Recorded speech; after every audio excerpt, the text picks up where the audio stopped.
So when we're thinking about multidimensional characters or three-dimensional characters, a practical way to think about it is small contradictions. We are this but that.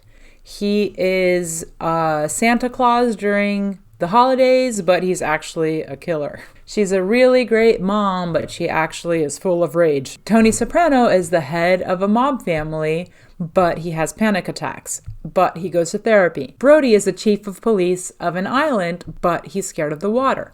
All these small contradictions make for really, really good characters. And I want to talk about a character that has totally, completely, 100% stood the test of time.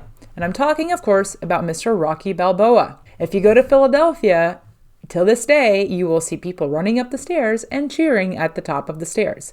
This movie is from the 70s, and it is still inspiring people to this day. It has so many sequels and spin-offs and whatnot. He is an iconic character. He is part of Americana at this point. And if you watch the first 20 to 30 minutes of Rocky, the original Rocky, written by Mr. Sylvester Stallone himself, you get to see all these different facets of Rocky. We meet Rocky, and he is relentless in the ring. He is literally beating this guy after he got headbutted, so there's a little bit of pride there. He knocks this guy out. All he wants to do is fight again. 2 scenes later, he won't break a guy's thumb, the guy that owes his boss money. He is incapable of hurting this guy. So he is relentless in the ring, but he can't break this guy's thumb.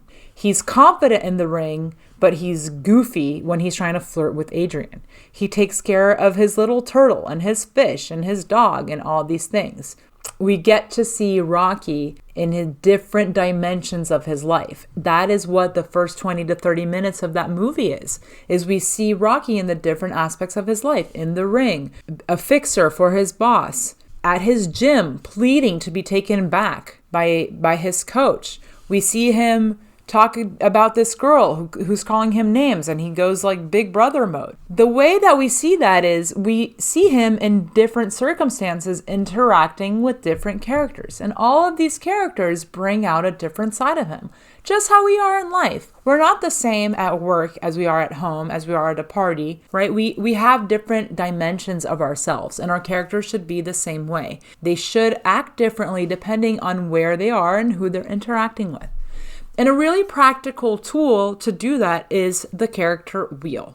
This material, like all materials, is on the website, so you can download it. And the website is here on the video description. When we look at this wheel, we have the protagonist, right? And we can think about so the character wheel is practical for many reasons.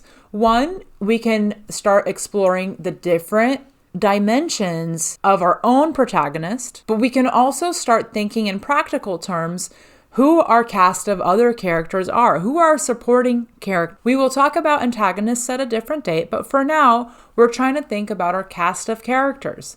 So we have our protagonist in the middle. What are some of our defining traits about our character that we want our audience to learn? So let's say, for example, that we want our protagonist to be a very optimistic person, and we want our audience to understand that about them.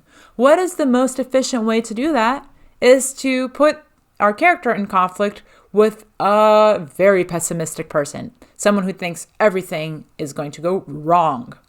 Opposites are a very efficient way to tell stories, right? Think of our Marlin and Dory example in Finding Nemo. He is stuck in the past. She literally lives in the present, and that brings out conflict between the both of them. So, for example, if our character is an optimistic romantic, a very efficient way to learn that is to put them in conflict with someone who is cynical and doesn't believe in love. If our character is impulsive, maybe put them in conflict with someone who is calculated. If our character is neurotic, maybe put them in conflict with someone who's laid back. If your character is sheltered, protected, maybe put them in conflict with someone who is street smart and adventurous. No matter what your traits are, if you really want these traits to shine, it might not be a bad idea to put them in conflict with another character or situation that's going to show that by putting them in opposites. Opposites are a really, really good way to tell stories. Opposites are a really efficient way to show things. I hope that helps. Thank you for checking out this video. Please subscribe if you like what you heard and check out the website for more. Thank you.